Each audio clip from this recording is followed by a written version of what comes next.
C'est l'heure du journal sur Business 24 africain. Voici les titres. Le premier forum de la diaspora ivoirienne s'est ouvert jeudi à Abidjan. Les détails dans ce journal.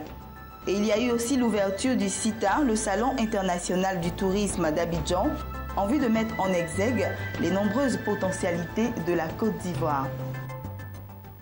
Mesdames et messieurs, bonsoir et merci de suivre Business 24 Africa. Une Côte d'Ivoire émergente à l'horizon 2020 avec la participation de la diaspora ivoirienne. C'est l'objectif premier de ce premier forum de la diaspora ivoirienne. Cette première édition, ouverte ce jeudi à l'hôtel Sofitel Hôtel Ivoire, doit se dérouler sur 2 jours. Autorités nationales et internationales, institutions et plus de 300 participants venus des 4 coins du monde entier ont pris part à ce forum. Ami Kobor pour plus de détails. Le premier forum sur la diaspora ivoirienne s'est tenu à l'hôtel Sofitel Ivoire. Ce forum qui doit se dérouler sur 2 jours a pour thème Diaspora ivoirienne, quels enjeux pour une Côte d'Ivoire en voie d'émergence. Il a été présidé par le président de la République de Côte d'Ivoire, Alassane Ouattara, et a vu la participation de plusieurs autorités, dont le ministre de l'intégration africaine et des Ivoiriens de l'extérieur, Ali Koulibaly. Certains représentants des pays africains, tels que le Sénégal, le Mali, le Gabon et le Maroc ont également pris part à cette rencontre. La Côte d'Ivoire enregistre 1 240 000 personnes vivantes à l'étranger, soit 5,4%. Un nombre dont l'importance ne peut être ignorée dans l'économie ivoirienne, a précisé le représentant de l'Organisation de coopération et de développement économique OCDE, Jean-Christophe Dumont. Le président de la République de Côte d'Ivoire et le ministre de l'intégration africaine et des Ivoiriens de l'extérieur ont, dans leur allocution, souligné l'importance que joue la diaspora dans le développement du pays. En effet, vous les Ivoiriens de l'extérieur, vous êtes une force et une richesse pour la Côte d'Ivoire. Votre dynamisme, vos talents et votre courage sont des atouts pour la nation ivoirienne dont vous êtes des dignes ambassadeurs. Et je l'ai souvent dit, vous êtes nos ambassadeurs également. Et à ce titre, je sais que vous contribuez au rayonnement de notre pays afin qu'il tienne son rang. Ce forum qui nous rassemble procède d'une vision que vous portez depuis fort longtemps. Celle de considérer que la mobilité humaine est un des enjeux majeurs de ce monde et que la diaspora ivoirienne peut être un levier de développement à condition bien sûr d'être mobilisée convenablement. Majoritairement représentés par la diaspora française, près de 300 Ivoiriens venus des 4 coins du monde se sont retrouvés à ce forum pour trouver ensemble les voies et moyens pour une meilleure mobilisation de tous les Ivoiriens vivant à l'étranger. Cette diaspora compte tirer de cette rencontre plusieurs retombées dans différents domaines tels que la mobilisation de la diaspora à l'émergence du pays, l'assistance des étudiants de l'extérieur, le retour des Ivoiriens de l'extérieur et surtout faciliter le mécanisme de financement des projets de la diaspora. Les plus hautes personnalités de l'État ivoirien puissent revoir tous les paramètres qui bloquent les Ivoiriens de rentrer en Côte d'Ivoire. Alors ça part de la défiscalisation parce que le transfert d'argent, comme il le disait tout à l'heure, ça coûte plus cher. Alors s'ils allègent tous les coûts, je pense que ça peut inciter les investisseurs ivoiriens, la diaspora ivoirienne, de venir en Côte d'Ivoire et puis développer la Côte d'Ivoire. Le bien-être se trouve en Afrique. Tout le monde sait que faire de bonnes affaires se trouve en Afrique. Mais pourquoi ces Africains ne viennent pas ? Il faut chercher ce pourquoi-là et les ramener ici. Donc le fait qu'il y ait des forums pour la diaspora, à mon avis, est une très très belle chose parce que ça serait dommage que l'Afrique perde des centaines de ses fils qui sont à l'extérieur alors qu'elles peuvent apporter mieux. Où est-elle? Que fait-elle? Comment évolue-t-elle et comment la mobiliser pour sa participation à l'émergence de la Côte d'Ivoire? Telles sont les différentes questions qui devront trouver des éléments de réponse à ce forum. Le Salon international du tourisme d'Abidjan a ouvert ce jeudi matin en présence du ministre ivoirien en charge du tourisme, Roger Kakou, et du représentant du directeur général de l'Office national marocain du tourisme. Il faut le rappeler, le Maroc est le pays invité d'honneur de cette 5e édition du CITA, dont le thème est « La Côte d'Ivoire, voyager dans la diversité ». Plusieurs acteurs de l'industrie touristique ivoirienne et internationale ont pris part à la cérémonie d'ouverture qui a eu lieu à Eden Golf Hotel d'Abidjan. Noël Kaou y était. Côte d'Ivoire, voyager dans la diversité. C'est le thème choisi pour cette édition du Salon international du tourisme d'Abidjan qui vient d'ouvrir ses portes. Durant 4 jours, opérateurs économiques opérant dans les domaines du tourisme, de l'hôtellerie, de l'artisanat, professionnels de l'industrie touristique prendront part à cette 5e édition du CITA qui se veut un événement majeur de promotion du tourisme et un plateau de partage et d'échange culturels. Il n'y a pas de grande destination sans grand événement. La France a son Topresa, l'Allemagne son ITB, l'Espagne son Fitour. Je pourrais en citer beaucoup d'autres. Bref, la Côte d'Ivoire doit avoir son CITA, c'est-à-dire un grand salon de référence qui draine du monde de qualité. Pour cela, le commissariat général, par ma voix, prend l'engagement devant vous de faire monter le CITA en puissance d'année en année. Invité d'honneur du CITA 2015, le Maroc a été représenté à ce salon par une forte délégation.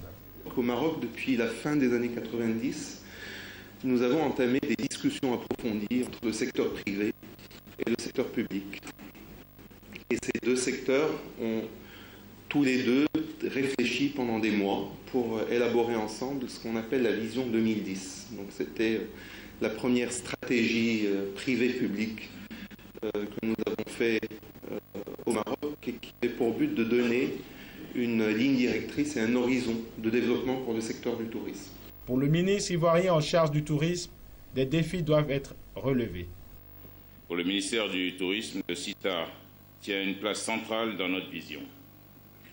D'année en année, le CITA a réussi à se tailler une place de choix comme salon majeur du genre dans notre sous-région. Au lancement du CITA 2015, je disais qu'il serait approprié d'examiner la possibilité d'évoluer vers un salon ouvert aux pays de l'UMOA, dont je salue la présence ici, puisque l'UMOA tenait ces 2 derniers jours un séminaire à Abidjan, voire la participation effective dans d'autres régions d'Afrique. En ce XXIe siècle, les Africains, par le biais du tourisme, doivent combattre toutes les barrières artificielles pour mieux se connaître et favoriser entre eux les échanges économiques et culturels. Mesdames et messieurs, honorables invités, pour grandir en taille et en puissance, l'activité touristique doit faire l'objet d'organisations rationnelles. En Côte d'Ivoire, nous avons amélioré le cadre institutionnel avec l'instauration, entre autres, d'un code du tourisme. Je sais que le Maroc travaille sur un code du tourisme, malgré les chiffres impressionnants. On a également développé une plateforme de concertation en partenariat public-privé et on a travaillé sur la mise en œuvre de la politique commune du tourisme de l'UMOA. L'ensemble des acteurs du secteur du tourisme ont bien accueilli le CITA 2015. C'est une opportunité d'expression, c'est une qui rassemble donc l'ensemble des acteurs de l'hôtellerie, que ce soit de la prestation de services, que ce soit la qualité des installations. Je pense que le CITA a gagné le cœur de chacun d'entre nous. Et maintenant, il faut pérenniser l'activité. Il faut d'ailleurs remercier et encourager les ministres en charge du tourisme et pour que chacun y vienne pour participer à l'essor du pays. C'est la 5e édition, mais en réalité, il y a eu une rupture. Et donc, après la reprise post-crise de la Côte d'Ivoire, c'est la 2e édition. Donc, je suis heureux. Je suis vraiment très heureux de cette reprise. Parce que le Salon international donc, du tourisme permet de booster toutes les potentialités touristiques du pays. Et c'est dommage que ce soit arrêté. Donc, je suis vraiment infiniment heureux. C'est pourquoi depuis le matin, on est là. On est heureux que ça reprenne. Le Salon international du tourisme d'Abidjan, c'est plus de 285 exposants répartis sur une superficie de 8,8 hectares en bordure de la lagune ébriée. Le CITA 2015, c'est 20 000 visiteurs attendus. Et puis ailleurs en Afrique, cette fois-ci en images. Christian Adoveland, président de la Banque ouest-africaine de développement BOAD, et Abdelaziz Kelef, directeur général de la Banque arabe pour le développement économique en Afrique, BADEA, ont signé une convention par laquelle la BADEA met à la disposition de la BOAD un crédit de 20 millions de dollars, soit environ 12 milliards de francs CFA. Ces ressources permettront à la BOAD de financer des opérations d'importation de biens des États membres de l'UEMOA en provenance des pays arabes. Voilà, je vous propose à présent de suivre l'information économique en bref. Début d'année solide pour Belgacom. Malgré des dépenses fiscales accrues qui ont pesé sur le bénéfice net au premier trimestre, l'opérateur historique a vu son chiffre d'affaires augmenter de plus de 5% grâce à une forte progression de sa clientèle. Les parts de marché se sont d'ailleurs accrues à tous les niveaux, surtout pour l'Internet fixe et la télévision digitale. Le groupe a également fortement accéléré ses investissements dans les réseaux et réaffirme avec confiance ses prévisions pour l'ensemble de l'année. L'année commence également sur les chapeaux de roue pour AGEAS qui a multiplié par 8 son bénéfice net au premier trimestre. L'héritage Fortis qui plombait ses comptes jusqu'ici s'est enfin révélé positif, ce qui explique cette performance. Dans son métier de base, les activités d'assurance ont aussi dégagé un bénéfice en forte hausse, tout comme les encaissements qui frôlent désormais la barre des 10 milliards. C'est surtout les marchés étrangers et tout particulièrement l'Asie qui ont contribué à ces performances grâce au taux de change favorable. 2014 n'aura pas encore été l'année du passage au bénéfice pour Spotify. Les lourds investissements qu'a dû encore consentir le numéro 1 de la musique en streaming ont au contraire creusé sa perte par rapport à 2013. Si le chiffre d'affaires a quant à lui fortement progressé pour passer la barre du milliard d'euros, cette progression a continué de ralentir au vu des hausses de plus de 70% enregistrées en 2013 et même de près de 130% en 2012. Le groupe qui est présent dans une soixantaine de pays se targue de 60 millions d'utilisateurs fin 2014, soit près du double de l'année précédente. Toyota, pour sa part, conforté sa place de numéro 1 mondial de l'automobile au cours de son exercice annuel décalé. Dopé par la dépréciation du yen, le constructeur japonais a dégagé un bénéfice net historique équivalent à plus de 16 milliards et demi d'euros. Son chiffre d'affaires a également progressé malgré des volumes en légère baisse sur un an. Pour l'exercice en cours, le groupe s'attend à une progression plus modeste de ses recettes, ce qui ne l'a pas empêché d'annoncer un geste en direction des actionnaires en dévoilant un programme de rachat d'actions pour un montant de 300 milliards de yens, soit plus de 2 milliards d'euros.